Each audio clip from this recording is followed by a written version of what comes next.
Righto, this show is made possible by Key Person of Influence, which is a 40-week accelerator program designed to make you more visible, more valuable, and more connected in your industry.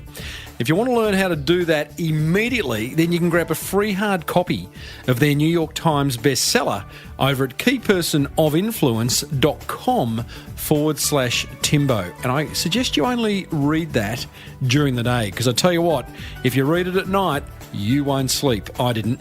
And we are lovingly supported by the good folk at Web Central, which is a business dedicated to helping small business owners like you increase sales by having a fantastic online presence, a sublime digital footprint, if you will. You can grab an exclusive listener deal over at webcentral.com.au/ you guessed it, Timbo.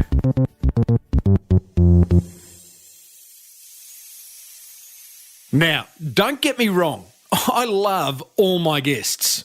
Well, almost all of them.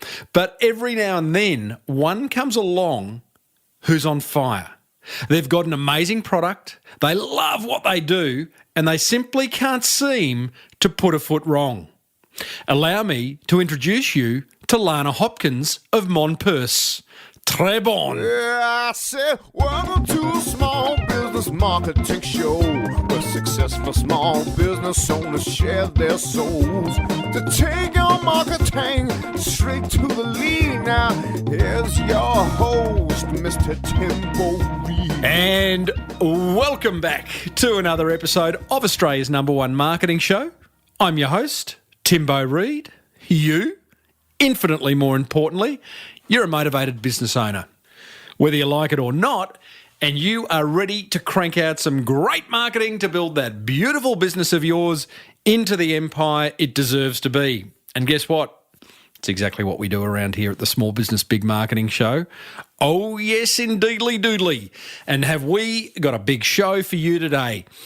Lana Hopkins is our special guest, and Lana is the founder of an amazing retail experience called Mon Purse, oui, oui, which is a personalised luxury handbag and leather goods business. And boy, oh boy, I've got to tell you, has she created an amazing business in a very short amount of time. Yep. It's one of those stories. Highly, highly inspiring. Hey, I share another low-cost marketing idea in the wonderful segment, What Have You Got to Lose? Today's idea involves merch. But not just any merch. And we go back into the SBBM, that would be the Small Business Big Marketing Vault, and revisit a past episode in which we caught up with viral video mastermind David Christensen. As per usual, team, there is marketing GOLD dripping from the ceiling over here at Small Business Big Marketing's HQ. So let's get stuck right in. Coming up, I do share another easy-to-implement marketing idea in What Have You Got to Lose? But first, let's meet Lana Hopkins, who is the co-founder of this amazing online and offline retail business called Mon Purse, which has absolutely exploded over the past 12 months. Now, Mon Purse, it is a personalised luxury handbag and leather goods business, right? So basically, they allow you to make a handbag or a wallet from scratch. You choose the leathers, colours, linings, metal details. You can put your initials on it, do all that stuff. Completely personalised experience. It then gets manufactured in Europe and shipped to anywhere in the world. Now, we cover so much ground in this interview. In fact, I get to say very little, which I kind of love. And it's kind of unusual, isn't it, right? Because, yeah, you know what I mean. Lana gives so much.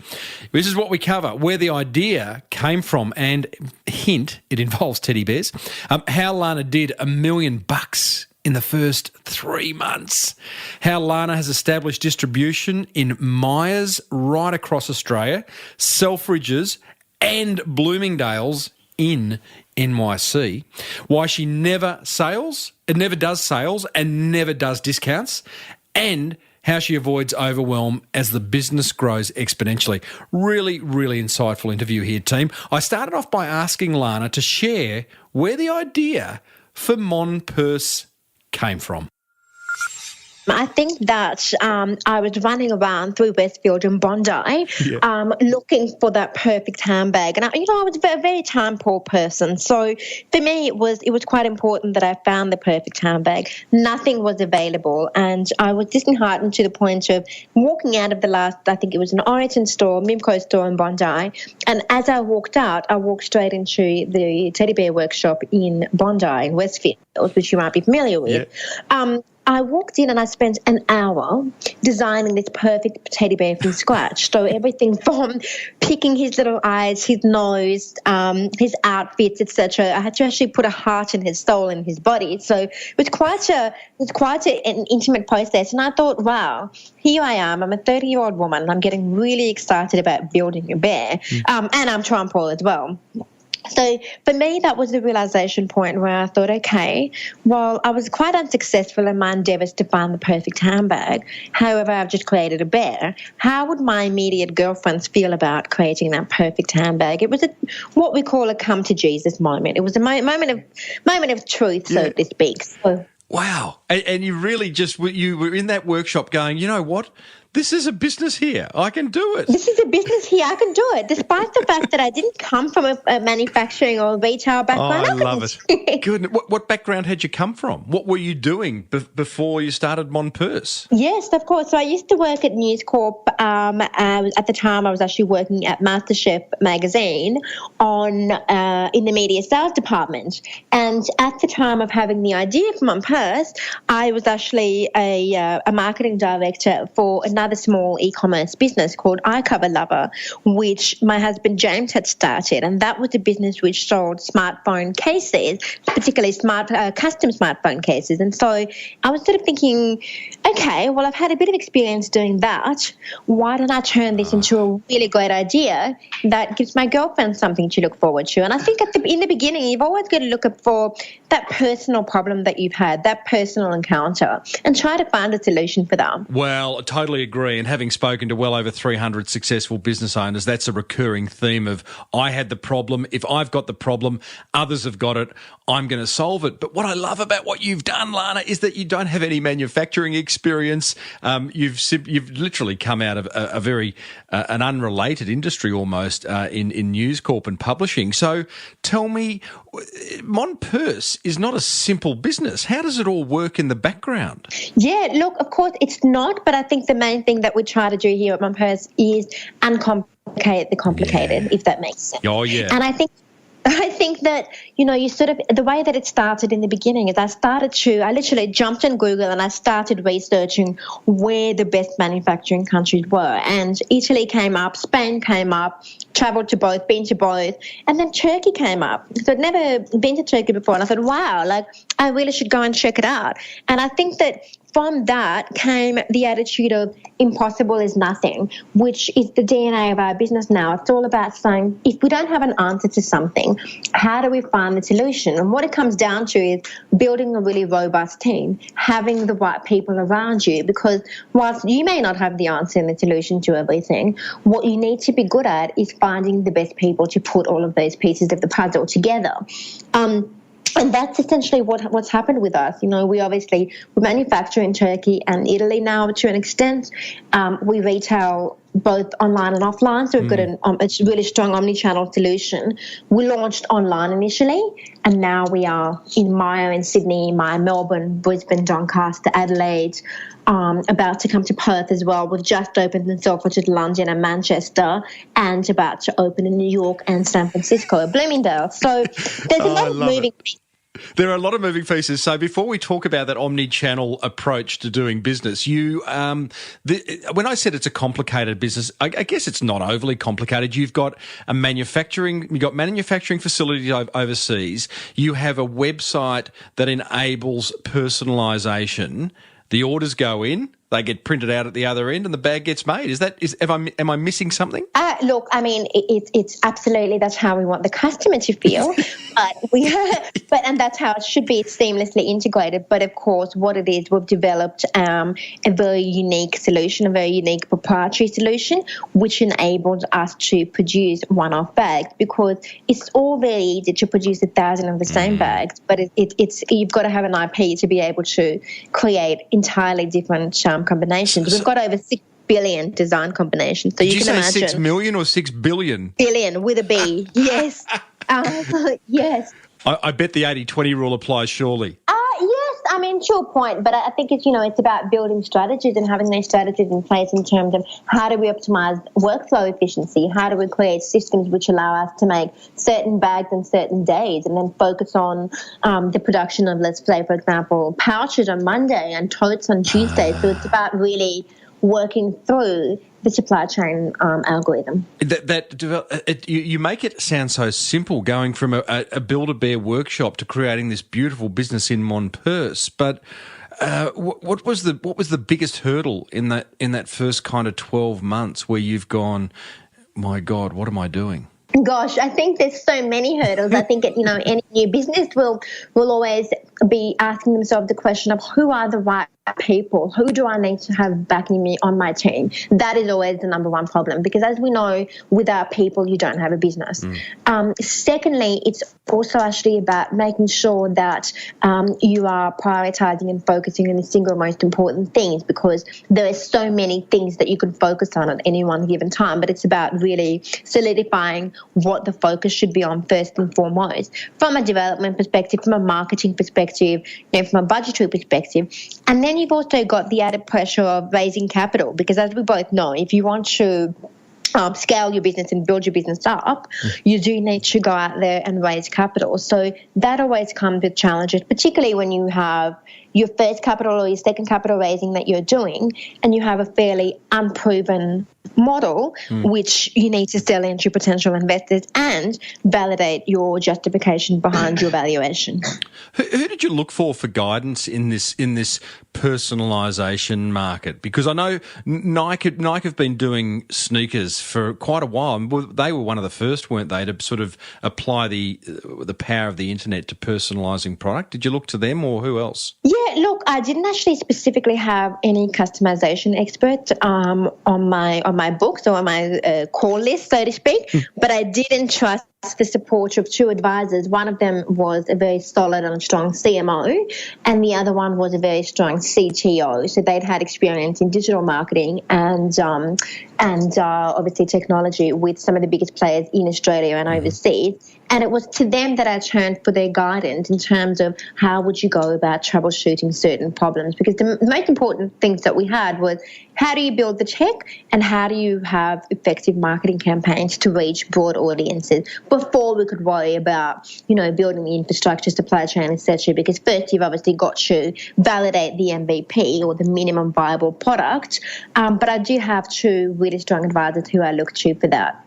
How did you validate it, Lana? Because you did actually, correct me if I'm wrong, but you did $1 million in your first 3 months. That's pretty good validation. Yeah, look, I think that obviously the numbers speak for themselves, but I think that what we did is I had the concept at the beginning of 2014.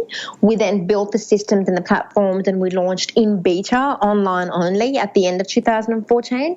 And within a month, which was sort of Christmas 2014, we could instantly see that demand was exceeding supply. So the very first factory who I struck a deal with in Istanbul, they had a certain limited capacity of orders that they could produce in any one given month. Within the first week of that month, we were already putting through a month's worth of orders. So you could see that the demand there, and we needed to scale our operations. But in order to be able to scale, we had to have funding because there's infrastructural development that had to go into that. You've got stock, you've got production teams, etc., etc. So you needed to invest in that to be able to allow for any more orders to come through. So once we had that validation, we then went to market and raised capital.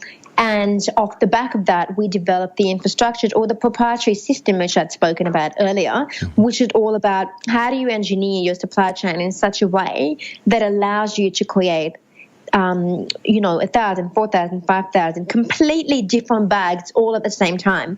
And actually in February, when I was standing on the supply floor in Istanbul, I had a bit of a tear in my eye. It was a really special moment because as I looked down, I could see that there was 1,000 handbags being created all at the same time.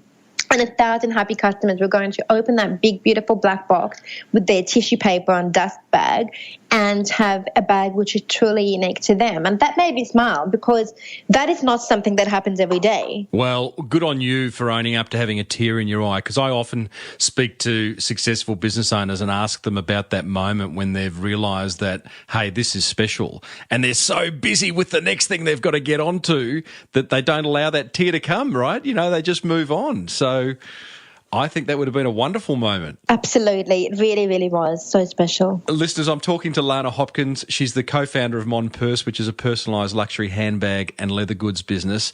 Lana, up until October 2015, you were 100% online. What was your thinking behind opening your first retail outlet, which was in Bondi? No, Paddington. Paddington, that's right. Yes. So in July last year, when I was speaking at the online retail conference in Sydney, I happened to meet a lovely gentleman by the name of Richard Umbers, who you may know as the CEO of Maya. And we stuck an instant sort of connection and we started to talk about innovation in the retail space, particularly in bricks and mortar. So we spoke about this concept for a little while, and Richard suggested that we should open a Maya Melbourne, which is something that happened in November 2015, last year. At the same time, though, we also met a gentleman called Andy Dunn from a famous US brand called Bonobos. And Andy and I had a couple of minutes together, and I asked him, Andy, if you had your time again, what would you do differently? And he said, I would have opened a store in Soho in New York and had my office upstairs. We were driving through Paddington at that time, and we thought, wow, there's a really great opportunity. There's a beautiful store right next to Nudie Jeans on William Street. And we thought, why not hire an office space with a store downstairs? And that's exactly what we did. And that has proven to be the best decision we've ever made. Why? Because we could actually see what the consumer interaction was like with the product. We're able to have a number of different pivots throughout the product life cycle. We could understand that this is the direction we needed to have. It's that intimate feedback which we couldn't have otherwise received. So having that store, I'm guessing, I spoke to the girls from Spell and the Gypsy Collective a few months ago, that beautiful business out of Byron that do $20 million online, but they have a store. It's become quite a tourist attraction actually for them and a wonderful customer experience. So for you, I'm guessing, well, you tell me, is the store a major component of your revenue, or it really is a place for you to watch the customers interact with your product? It's a number of things. I mean, we don't look at our stores as stores per se. We call them what you may describe as the Mon Gallery. I love it. And the concept of having the Mon Gallery is so that you can feel all of those magical, warm and fuzzy things that I experienced at the Bear Workshop. It's not looking at stores and thinking about it as this is another distribution portal. Let's squeeze as much stuff as we can in there. It's about walking into a really magical place where you can see beautiful hanging leathers. You've got the hardware, you've got the technology, the iPads, you've got the beautiful bags, and you've got chairs. You can come and sit down and really feel like you're part of an atelier's design process, and that is what facilitates that. A lot of our orders happen online. A lot of the orders are placed in stores. It's a really strong marriage between the two, which is why we do have such a fantastic, true definition of an omni-channel brand. And I think what we've really done is we've created a customer-centric business. And essentially, the objective of a customer-centric business is not to think in silos. Rather, it is to focus on, well, hang on, what does this lady want, or what does this man want, and how do we give them what they want, when they want, and how they want it, be it via social media strategy, be it online, be it in store. You may make your first purchase in store, but your next 5 are online, or vice versa. Can you explain, please, Lana, how that plays out? Because I get it. I get the importance of a customer-centric strategy, but you've got people all over the world now, you're online and offline. How do you actually sit down with your people, your customer-facing people, and say, this is the Mon Purse way? Look, I think it's not that so much that we have to sit down with our team and explain that to them. That's the DNA of the brand. So essentially the two things happen hand in hand. They happen together.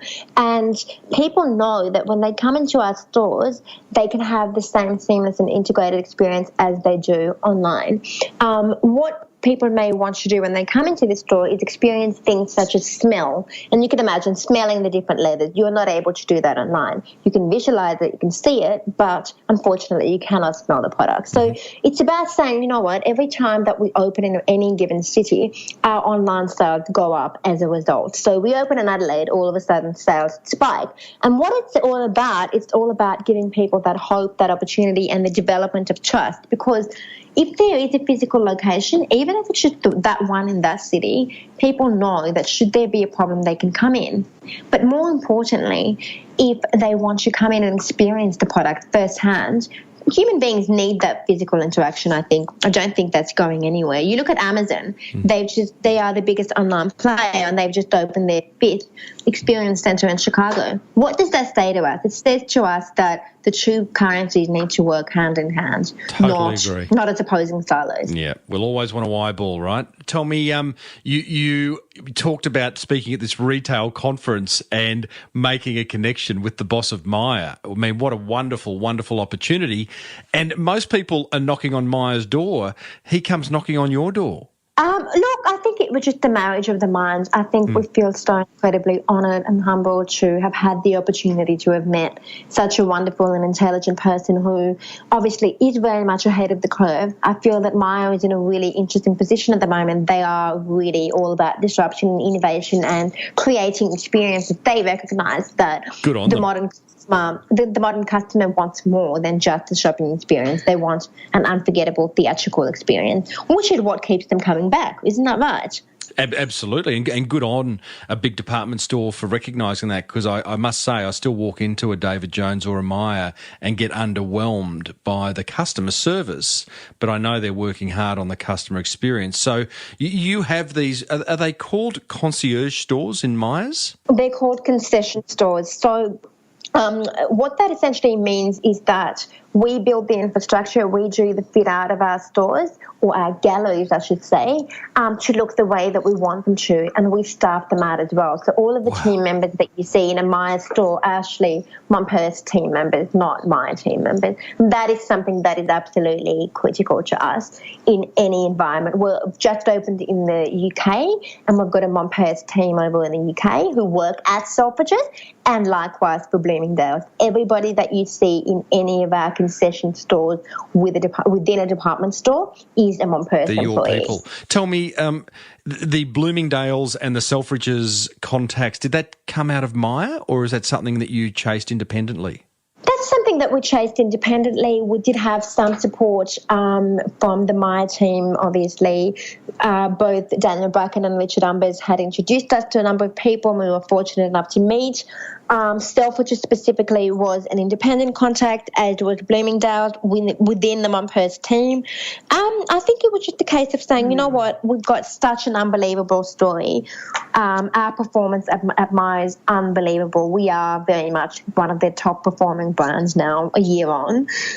So it was all about saying, let's take those case studies to the US market and the UK market, and let's see what they say. And things happened a lot quicker than we would have thought. They sure have. To that point, how do you harness this? Clearly, you're a motivated person. Clearly, you absolutely love what it is, what you do with Mon Purse. How do you harness this huge momentum that you have in a way that constantly pushes you forward positively and not overwhelms you? Look, I think it's what you said, Tim. I think it comes down to the passion. I think passion makes the world go round. And every time that we sort of get to the top of that hill, I always ask myself the question is, what's next, what's next, what's next?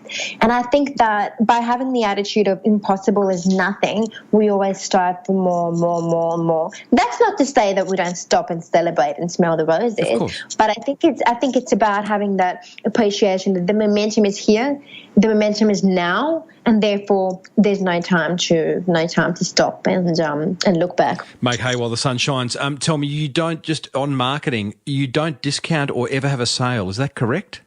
We participate occasionally in promotions which Maya may have, etc. But our business philosophy is no, we don't believe in sales per se, because essentially that devalues your brand and your product. And I think you've got to focus on the quality of the offering. But we do occasionally participate in, Maya special days, Boxing Day, etc. to really excite the customer and be part of the community of the department stores that we work with. Besides a great product, because the best marketing is a great product, what's the most effective way for you to get the Mon Purse brand out there?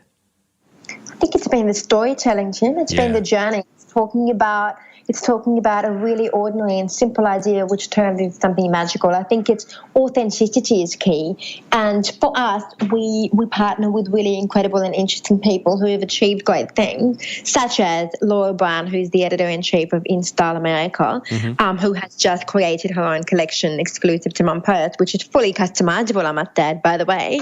But, it's about collaborating with like-minded people, and it's about being authentic in your communication strategy. Customers are intelligent people. They can see that they're getting a product which is made in Europe by generational craftsmen at a very affordable price point, and that speaks volumes. I think authenticity is key. I absolutely that storytelling thing, Lana. As I was researching Mon Purse and you, the first time I heard about you was through Paul Greenberg at Nora, and he told me the Mon Purse story, and I'm like, that sounds unreal. And then I go and find articles on Mon Purse, and again, it's you telling the story. And anyone listening to this, you've got to craft your story, and every business has got one, haven't they, Lana? I mean, it's not as if just, as you say, Mon Purse, it's a leather handbag company, but you've created a beautiful story behind it. And I think any business can do it. I think anybody can, absolutely. I think that, people want to celebrate the passion. People want to be part of that story. It's like every single customer that we have is sharing the Mon Purse journey. It's not just myself or my team. Everybody who has any sort of affiliation or connection with the brand is very much a part of that journey. They are creating one of their own combinations. So out of the 6 billion design combinations we have, somebody in the world right now is part of that journey. How exciting is that? Unbelievable. You must have looked every now and then, come across a design that's come through and you've gone, oh, really? Really? You sure they didn't push the wrong button? No. I think that, what beauty is always in the eyes of the beholder. Oh, very true. Very good answer to that. Lana, before we finish, I know you've got to go back to get the whole Bloomingdales thing sorted out. I love to finish on 5 quick questions. Number 1, what's the best book you've ever read? Wow, that's a really tough one. The best book I have ever read, ever, as in ever. I think War and Peace is one of my favourites, one of my childhood favourites. Yes. Are you serious? Yeah, no, I love it. Funny, I've not read it, but it's an epic, isn't it? If you could change one thing about your life instantly right now, what would it be? Instantly right now. I wish I could be everywhere at once. I wish I could be in Australia enjoying the summer, in London and in New York. I miss my teams very much. So, look, I wish I could be teleported anywhere at any time. Not far away, I'm sure. What's your favourite item of clothing? My handbag, or would that be? No. I've always loved beautiful blazers, and I've always loved beautiful coats. And I've got a really nice and warm coat at the moment by Sandro, which is keeping me very warm this winter. Can't live without it. What drives you absolutely nuts? A couple of things. I think lack of honesty drives me mental. It's something that I cannot stand. And I think poor attention to detail and misorganisation, that drives me nuts as well. I like those 2 things. And finally, what makes you laugh? What gives you a really big belly laugh? I think, my husband's very funny. He's always got lots of jokes. And I think that one of my biggest sources of inspirations is being able to laugh at myself. Good on you. That's I my totally favourite. agree with that. I wish my wife would say that about me too, that I've got lots of jokes and I'm really funny, but she just says they're all dad jokes and they're not funny. But anyway, hey, Lana, Mon Purse, I think, is a wonderful story. I'm honoured to be able to capture it in what is probably very early days, 2 years in. And I just wish you all the success for the future. Thank you for sharing. Thank you so much, Tim. Thank you. I hope you have a lovely morning in Australia. Stay warm. Whew, there you go. Lana Hopkins, co-founder of Mon Purse. What a dynamo. Are you feeling as inspired as I am? I love speaking to business owners like Lana. Hey, coming up, I'm going to share my top 3 attention grabbers from that fireside chat with her. But first, here's a word from 2 businesses that want to help you build your beautiful business into the empire it deserves to be. The support for this show comes from Key Person of Influence, a structured business accelerator program that's, well, not for everyone. Founder Glenn Carlson explains who KPI is ideal for. Anyone that's built a business based around a skill, a talent, or an expertise where a lot of their revenue is reliant on them delivering that skill, talent, and expertise, we show them how to change gears from being the operator with a supporting business built around them to being an entrepreneur where the business is in fact operating and providing that value so they can take that step back and start to run the business instead of the business being designed to run them. We love working with a small business owner that's sitting on a mountain of value right now that they don't even recognise. KPI, taking you from being a business doer to a business owner. Grab a free hard copy of their Amazon bestseller over at keypersonofinfluence.com/Timbo. Support for this show also comes from Web Central, who are pretty damn good at helping small business owners like Massimo, original Italian pizza maker. get more customers. Massimo, original Italian pizza maker. Owns Pizzeria on the road and not only loves simple Italian pizza toppings, but he also loves how Web Central have been absolutely nailing his Facebook advertising. I asked Massimo what difference they've made to his business. Social media is unbelievable. So when I start to advertise my company through internet, at that time I was working with 1 wood fire oven only. Now I go 4 with the possibility to rent the 5th one. So probably I'm doing 3 times what I used to do till 3 years ago. Very happy. But his love for Web Central didn't stop there. But the result went very high, very high. It was surprising for me. Very, very surprising. Web Central, where love is in the air. Find out how they can get you more customers by managing your social media over at webcentral.com.au/Timbo. Righto. So my top 3 attention grabbers from that chat with Lana. I got to tell you, it is not easy getting it down to 3 because I think she gave so much gold away. It was amazing. Number 1, uncomplicate the complicated. Now, as I've said before, complicating things is really, really easy. I found this when writing my book, The Boomerang Effect. It was so easy to be verbose and wordy. So I spent a huge amount of time removing words and sentences until I felt that the key point of each chapter was shining through. Simplifying things takes work. I think it takes courage, but boy, does it pay off. So uncomplicate the complicated. Love that bit of advice from Lana. Attention grabber number 2. I love the name The Mon Gallery, as opposed to, shop or store. I love it when businesses create their own language. Avoiding the word shop or store and calling the Mon Purse bricks and mortar retail presence a gallery gives the brand a certain je ne sais quoi. It's about as far as my French goes. Yeah, I've done this with the Small Business Big Marketing Club, which whilst at the heart of it, it is a forum, and up until now I've been calling it a forum. As a member of the club, you get so much more than the forum. And I think it's much more interesting to be part of a club. So that's the language I'm trying to start to inject into the brand. So have you got brand language in your business? And if you haven't, you might want to consider introducing it. Attention grabber number 3, impossible is nothing. What a great quote from Lana. What a brilliant attitude. Bring this back to a marketing context. I see too many business owners with limiting beliefs around creating effective marketing. You know, it's too complicated, it's too expensive, it's too time consuming, I hear them say. You know what I say to that? Rubbish. If you really want a video marketing strategy, if you really want a podcast, if you really want to write a book, if you really want the world's best website, then you'll find a way and a means. What do they say about that word impossible? It's made up of I'm possible. Impossible, guys, is nothing. That's what grabbed my attention. I'd love to hear what grabbed yours. Go over to the show notes. Go on, off you go. Come back and listen to the rest of the show because I've got some good stuff going on. But just pause. Head over to smallbusinessbigmarketing.com/344. Scroll down the bottom. Leave a comment. I'll respond. Thanks. What have you got to lose? All right, it's now time for me to share one simple yet effective marketing idea that you can implement today, immediately. An idea that's not going to cost you a fortune and that might just generate you more awareness, more inquiry, and ultimately more sales.